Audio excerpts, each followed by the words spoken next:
Hello students, welcome back. Today we are going to start part 4 of chapter number 8, Computer System Organization. And today's topic is Communication Bus. The picture which you can see on the screen, this is the communication bus. The way the different components of a computer communicate with each other and transfer the information.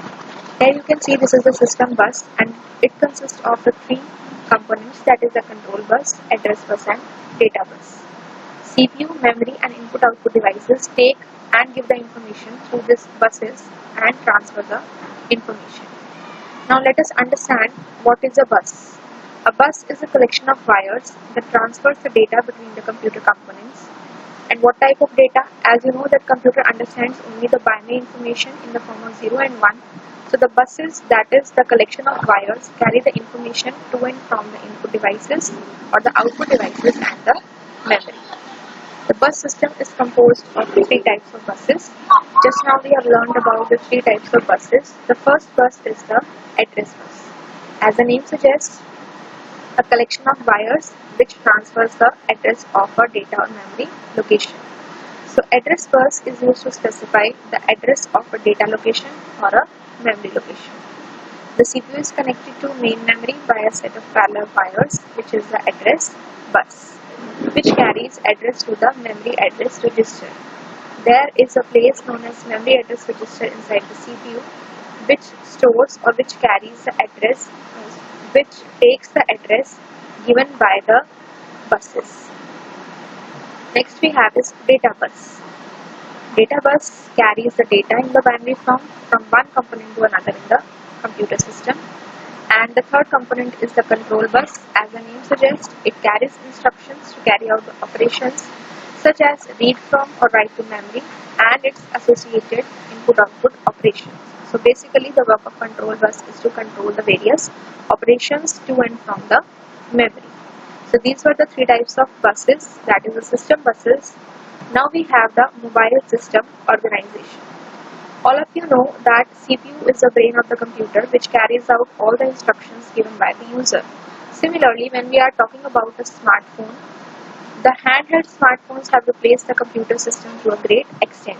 Earlier, if we have to do any type of complex work, we make use of the computers. But from the time smartphones have come into our life, we are doing almost all of our work by mobile systems or the smartphones with the help of the various apps. A mobile operating system controls the entire functioning of a mobile device through extensive use of applications and supports wireless communication. The smartphones are wireless, and as the operating system in the computer controls all the functioning of the computer, similarly in the smartphones we have the Android operating system which controls the entire functioning of that device. It is capable of handling endless applications. We can send the SMS, we can make a call using the multimedia formats, like we can do a video call also as well as audio call also. We can send the graphics, images, pictures, anything. And apart from its tremendous working capabilities, it has some limitations as well, like sometimes there is a connectivity problem due to the network errors. Sometimes the mobile CPU speed is not good enough, and sometimes the battery life is not good enough, which can be few of its limitations. So this is basically the structure how a mobile system is being made, the components. First is the main memory, then we have the GPU application processor, communications processor, runtime system, external storage. Here we have is the SIM card and transmitter or receiver, radio signal management, battery management, and some of the components are GPS, display, KVD, camera, microphone, speaker, and the audio system consists of DAC and ADC, about which we will learn after this. So here is our CPU and this is our touch sensitive interface. Now let us understand the components one by one. First is the mobile processor. Like there is CPU in the computer system, which is the brain of the computer, similarly there is a processor in the mobile phone which helps to receive and execute every command and performs billions of calculations per second. So the main important component with the help of which the mobile phone runs is the processor of the mobile phone. Now mobile processor also has 3 units, like our CPU has 3 units, similarly mobile processor also has 3 units. First is the application processing unit, also known as APU. Like we have a control unit in the computer system which controls all the functioning, like from where the input will come, where the output will go. So this APU in phone is responsible for controlling and governing all the tasks and execution, whatever is taking place inside a mobile system. Next we have is graphics processing unit. As the name suggests, graphic processing unit is what? Which processes the images and the visual data. Better the graphic processing unit of a computer, better visualization of the complex website and 3D video games can be obtained. So graphic processing unit is mainly based on the graphics of the mobile phone, that is how any website will look or how the pictures will look, whether there will be high resolution or not. So it is the main work of graphic processing unit. Next we have is communications processing unit. As the name suggests, its main work is to control the call making mechanism, to receive the call and to make a call. Now it coordinates also with the middleware software, and the middleware software has a processor that coordinates with the transceiver, receiver and the audio subsystem. So which are the three units of mobile processor? Application processing unit, APU, which is mainly responsible for controlling the set of tasks. Graphic processing unit, which is mainly responsible for handling the visualization of the websites or the games, and communication processing unit, which controls the call making and receiving mechanism on a smartphone. Okay. Next we have is radio signal management unit. Now radio signal management unit, what is it responsible for? For connecting the SIM to the base station through the radio signals. Sometimes there are low networks in your phone, in your 3G or 4G cellular data or your phones. So what is this based upon? The connection of SIM to the base station. If the connection is weak, the network in our phones will be weak, and if the connection is strong, the network in our phones will be strong and our internet will run properly.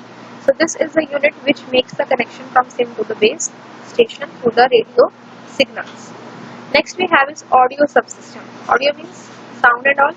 So what is the work of this subsystem is to convert the voice signals to digital signals and vice versa. Whatever you speak on the phone, that is converted into the form of 0 and 1, that is the digital signals, and when the sound comes back, it is converted from digital form again back to the voice signals. Now it also has two subparts. One is the DAC and second is ADC. DAC and ADC. Digital to analog converter and analog to digital converter. So the definition is in the name itself.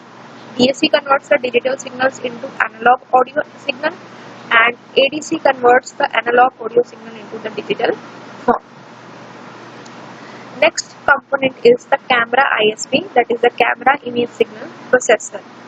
Whenever you click a pic with your camera, so what happens is there is a camera ISP inside it, which is mainly responsible for the image processing operations, like instant image capturing. As soon as the photo is clicked, the image gets captured in the gallery, and provides the high resolution support as well as it provides the image stabilization. So how it is provided? By the camera ISP. Next we have display unit. Display unit provides a touch sensitive screen. You have seen the smartphone on which you work, you just tap with your fingers to open any of the applications and it gets opened because of the sensing. So display unit is the one which provides the touch interactive screen which activates the touch sensors of the mobile system and responds to the instructions given by the user. Whatever application you click upon, that application gets opened. जो भी आप close करते हो वो close हो जाता है, and whatever you want to run, that gets done only with the help of interactive touch screen. Okay. Next we have is memory unit. We know that RAM and ROM are there in the computer also. Similarly, RAM and ROM are there in the mobile phone also. RAM is the random access memory and ROM is the read-only memory. Now what happens in RAM is whatever the applications we are working upon, जो भी app या application आपने open करी है, first of all it is loaded into the RAM and then mobile processor works on it. And what is ROM?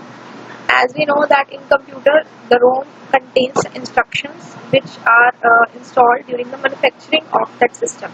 Similarly, in the smartphone operating system, the instructions reside in the ROM, that how to load the operating system when the computer will start, and as soon as the the instructions get loaded into the RAM, after that you can start running the applications inside the internal memory. So the memory unit has two parts, RAM and ROM. Next we have is power management or battery management. All of us know that there is a battery inside a mobile system, which is the main source of power for these devices, and these batteries are made up of the lithium ions for a high charge capacity. Basically, the measurement is done in milliampere hours mAh. Whenever you purchase any phone, तो you see its specification, तो आप देखते हैं कि जो उसकी battery की जो पावर होती है, तो उसकी क्या लिखा होता है 5000 mAh or this much mAh. So mAh is milliampere hours, which is used to measure the capacity of a battery. वो आपको बताती है कि how much electricity a battery can give. And the larger capacity of a battery provides longer operation time without recharging. किसी भी phone की जितनी ज़्यादा बैटरी होगी उतनी देर आप उसके साथ फोन पे वर्क कर सकते हैं. Now we have the assignment part. Part number 4 is completed. First question says, what do you mean by communication bus? List its types. So we have learned about the communication bus. Definition you have to write down, and the 3 types, that is address bus, data bus, and the other one. Second is, what is the role of graphic processing unit with regard to smartphone communication processor? One second. Here, so we have to write down graphic processing unit. So graphic processing unit we have learned about that it is mainly used for the visualization part of the games and the websites, that you can write down. Third is, what is the significance of address and data buses? This also we have discussed. Explain the 3 units of mobile processor. This also we have discussed, that you can write down very easily. Question number 5 is, explain the following components of a mobile system. We have discussed all the components in the video: radio signal management unit, audio subsystem, camera ISP, display unit, memory unit, power or battery management. So these are all the questions related to the assignment. Complete all the assignments in your notebook. If any doubt is there, you can